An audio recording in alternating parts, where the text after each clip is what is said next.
Hi everyone, my name is Cameron McKenna, ND2. I'm from Detroit, Michigan, and I'm stationed here at Little Creek, Virginia to talk about Navy diving and the Mark 16 underwater breathing apparatus. This is a special rig in that it's low magnetic, so it doesn't set off bombs. It doesn't let gas into the water when we're diving, so it's safe, and it gives us face protection from whatever problems you might encounter out in the water. Contrary to Scuba, we actually have a much greater depth capability. It goes to 300 feet of seawater with mixed gas, and that gives us a greater bottom time, so decompression is significantly less. It has a recirculating system here that filters out our carbon dioxide. Well, there's 4 internal components to the Mark 16. That has the housing system. This protects all the valuable pieces inside. There's electronics. This is a computer-controlled system that mixes gas. The diver needs to breathe a higher percentage of oxygen. That enables us to limit the amount of inert gas that we take into our body, and that alleviates decompression sickness. Gives us a tremendous advantage. Rather than Scuba, we have extended bottom time, like I was saying, and we have a greater depth capability. So when we're working underwater, we have outstanding abilities and unique features. Now we have a recirculation system, so the gas we breathe goes back inside this filter, and we remove carbon dioxide so we don't pass out when we're diving. It's very important. And there's pneumatics that control the amount that we take in and the amount that we release. So these 2 bottles just by themselves right here are capable of allowing a diver to survive several hours in the water. That's just because the recirculation and pneumatic system working together filter out toxic or excessive inert gas. So this is our common Scuba setup. It's a self-contained underwater breathing apparatus. It's lightweight, and civilian scuba divers are very familiar with this. It's got 80 to 100 cubic feet of compressed air in the tank, and this buoyancy compensator allows you to float up and down in the water column.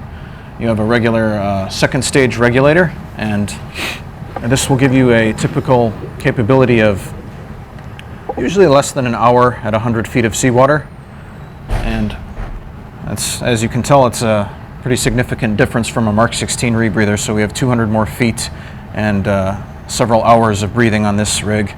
It's just that this is lightweight. The tank is about 32 pounds, BC's maybe 5, and the regulators just a few.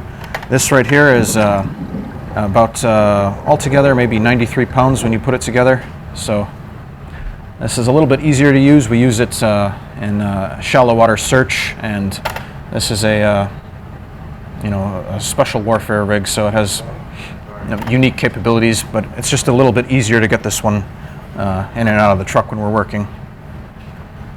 So I'd like to show you one of the most important pieces of Navy diving gear we have. This is called a SNDL, or Standard Navy Double Lock Recompression Chamber. And we have an ASRA here. That's an air supplied rack assembly.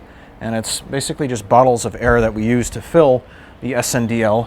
So we take a afflicted diver, say, in our dangerous job, somebody got hurt. We can press them down back to depth only in the air, and we use that pressure to alleviate neurological damage, things like memory loss or pain in the chest, confusion, anything like that. We send them down to depth and alleviate the pressure in their body and give them a treatment. 165 is our max depth for treatment. We can use this for anything like a diving related injury, candidate pressure test if we want to see if you're tough enough to make it as a Navy diver or EOD tech. We can also do surface decompression in diving, so we send a diver down at depth for a very long time and we don't want to have them do in-water decompression. We use the chamber to do their decompression status and remove inert gas from their body on the surface after we bring them up, so we save time and we don't expose them to hypothermia and the elements. if something were to ever happen in an emergency, we can set this up in about 15 minutes. So we're very lucky to have just about 6 of them on here at site, just in Little Creek, Virginia. So, as a second class, my typical job would either be logs keeper or driver of the chamber. Now, I use these valves to control the pressure and depth that we send the afflicted diver to, or the candidate. And you have a viewport here, so I can keep an eye with the supervisor and the logs keeper. We take a look at the patient or the diver, and we can tell their status through a neurological exam. And we send a tender, so that's another unafflicted diver, in the chamber with them, and they monitor those things and they share information with us. We also have a medical recompression lock here, so we can give them food if there was a really bad situation that took several days. You can feed them or we'll take care of them through the lock. And I can also show you how to get inside now. So guys, this is the entrance to our SNDL chamber. If you have an afflicted diver or candidates or anybody else just doing testing, they get in here. It's a cramped space. It's really not for everybody. Navy diving's a arduous, dangerous thing. So let me show you what it's like to get inside. Well, welcome inside, guys. Like I said, it's not for everybody, and it's not exactly a posh living environment, but this is what we do as divers. So right here, we've got our patient, ND2 Houston. He was looking for a bomb in 300 feet of seawater, and unfortunately he did get hurt, so we pressed him down to depth, and he seems to be doing better now. Under other circumstances, though, we could have a candidate come in here, maybe somebody like you, and we'd send you down to 60 feet and just see if you can tolerate the basic pressure.